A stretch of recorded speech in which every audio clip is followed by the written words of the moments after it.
Olá, nós somos um trio formado por Ana Luísa Anjos Conceição, Jaqueline de Carvalho Caires e Olídio Dias Gomes, e vamos falar sobre antropologia e gênero. O mundo se configura de maneira geral em uma lógica de supremacia do homem branco cis e hétero, o que acarreta na secundariedade de todas as outras possibilidades de existência.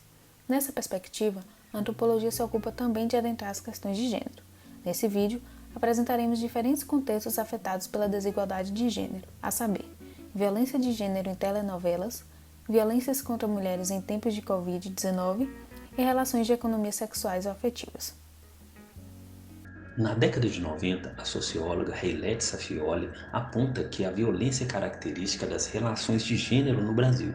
No texto Face contra Face da Violência de Gênero, Diálogos entre Telenovelas e Contexto Nacional, Lorena Caminhas mostra dados do Instituto Patrícia Galvão, que comprovam um aumento nos casos de violência contra a mulher.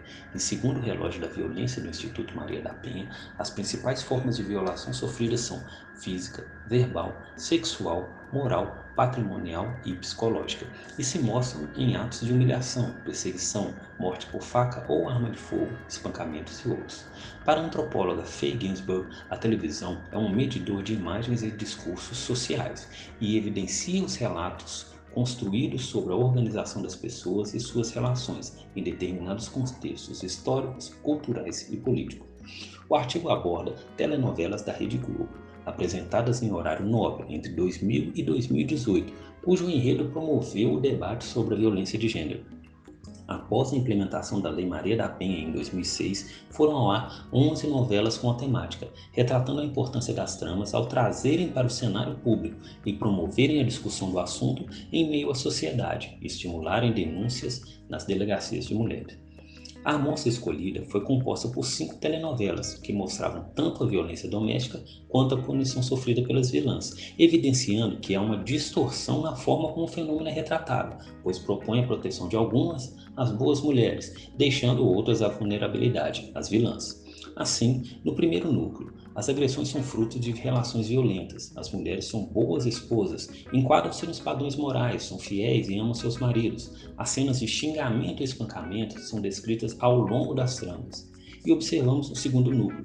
As vilãs recebem a violência de maneira pontual, não se enquadram no perfil de moralidade, são relatadas como promíscuas, inescrupulosas e mentirosas, não possuem vínculos afetivos, procurando homens por interesse em dinheiro ou poder. O foco desse trabalho foi mostrar como pode ser perverso o tratamento dado às mulheres sob a perspectiva da violência de gênero mostrado nas novelas, revelando que temos as boas mulheres, cujos casos escandalizam e geram simpatia, reflexões, denúncias de casos reais à polícia, e por outro lado, temos espancamentos, xingamentos e humilhações que possuem uma aplicação pedagógica em relação às atitudes femininas inadequadas. O agravamento da violência contra mulheres em tempos de confinamento devido à Covid-19 escancara a desigualdade humana de gênero, uma vez que a história cultural se constitui até o presente momento com a ideia de subordinação atrelada à figura da mulher. O texto intitulado Violências contra Mulheres em Tempos de Covid-19, de Patrícia Costa, salienta que o aumento de casos de violência foi observado em vários locais do mundo, e as poucas ações propostas para a orientação e acolhimento em geral ignoram as singularidades que atravessam a vida de cada mulher, como deficiências, classe, raça, etnicidade, sexualidade e territorialização.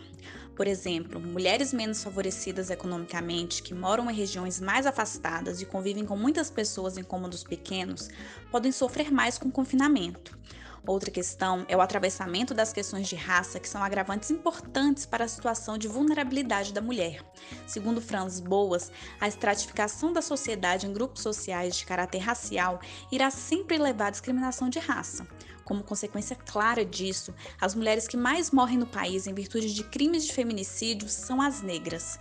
Sabendo que as violências contra mulheres no Brasil configuram-se como grave problema social e de saúde pública, faz necessária a implementação de ações constantes de defesa às mulheres e de combate a violências domésticas advindas do Estado por meio de políticas públicas. Existem outras maneiras de manifestação da desigualdade de gênero, como a delimitação de lugares específicos que uma mulher pode ocupar na sociedade.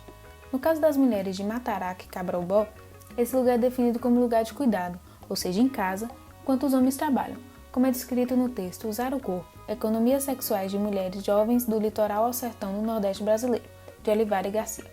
Esse tipo de delimitação, que inclusive é definido culturalmente e não baseado em características naturais do sexo, como mídia elucida em sexo e temperamento, implica tanto uma distribuição desigual do dinheiro quanto das responsabilidades.